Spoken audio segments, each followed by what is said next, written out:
என்னைக்காவது கூப்பிட்டு என்ன கேட்டிருக்கேன், நீ ஏன்ப்பா புதுசாக ஒரு அமைப்பு ஆரம்பிக்கிறேன்னு? கேட்கவே இல்லை. நிறைய பேர் போயிட்டு அண்ணங்கிட்ட போயிட்டு என்ன கம்ப்ளைண்ட் பண்ணியிருக்காங்க. அவர் என்ன சொன்னா தெரியுமா? எதுவுமே சொல்ல, தம்பி இருக்கட்டும், தம்பி பண்ணிட்டோம்.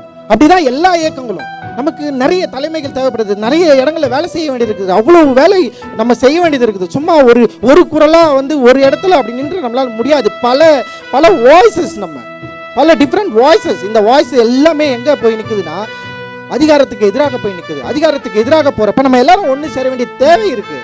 அதனால் ஒரு காலத்திலும் அண்ணன் கவலைப்படுற மாதிரி நாங்கள் அப்படி விட்டுற மாட்டோம். உண்மையிலேயே சொல்கிறேன், நம்ம எல்லாரும் ஒன்று சேர்ந்து நிற்போம். நமக்குள்ள கட்சிகள் வேறுபட்டு இருக்கலாம், நமக்குள்ள கொள்கை வேறுபட்டு இருக்கலாம், ஆனால் நம்முடைய மக்கள் பிரச்சனையா இருக்கிறப்ப, பாதிக்கப்பட்டப்ப நம்ம எல்லாரும் ஒன்று சேர வேண்டிய தேவை இருக்கு.